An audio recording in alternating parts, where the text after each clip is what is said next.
Hi, I'm Justin Richmond, game director on Uncharted 3, and this is Robert Cogburn, game designer here at Naughty Dog. And we'd like to talk to you really quick about some of the coolest new features in Uncharted 3 multiplayer beta. First up, the buddy system. What this is you are randomly assigned a buddy at the beginning of every single multiplayer game. And with that buddy, when you and him take a foe down together, an icon's going to appear over that buddy. You hit down on the D-pad at any point when you're standing still, and that puts you into a state where you put your hand up or do a fist bump. Your buddy runs over, hits down on the D-pad as well. You guys fist bump or high five. You get a medal, you get some cash. It's awesome. You can also do this at any time by hitting down on the D-pad, and other people on your team can run over and high five you, fist bump you as well. Another thing you can do with the buddy system is spawn on your buddy, but you need to be careful because you don't want to spawn when they're in combat or when there's a grenade nearby. So be watchful when you spawn in. You can always choose to jump in on your buddy by hitting triangle, or you can hit square to spawn randomly somewhere else on the map. The next thing we'd like to talk about is the treasure drop system. What this is every time you shoot an enemy, there's a chance that they're going to drop a treasure. This will show a little treasure icon on the map. You can run over there and pick it up, and you'll see a 3D model of the treasure you just picked up.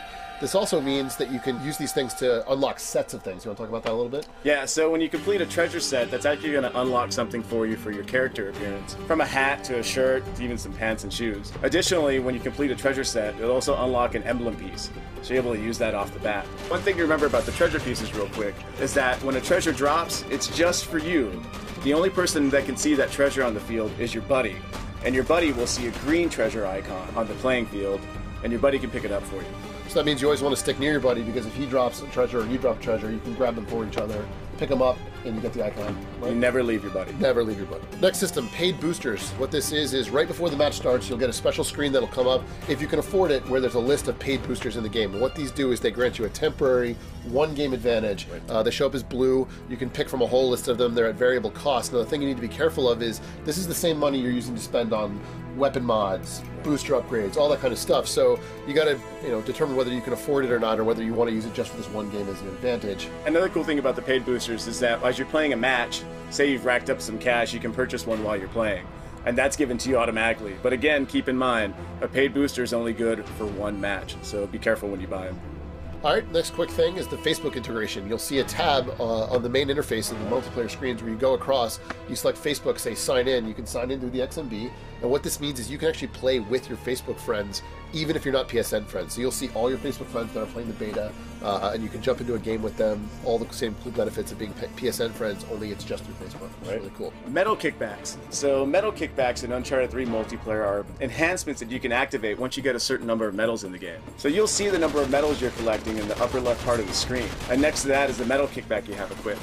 So say, for example, once you get 14 medals, you're able to activate your RPG kickback, which gives you an RPG in your hands automatically. And there's a bunch of different ones you can pick from, obviously, and they get unlocked as you start playing the game. And they're all variable costs, so some of them are a little bit cheaper, like 5, 6, 7 medals, something like that. And then they get more and more expensive the more powerful they are.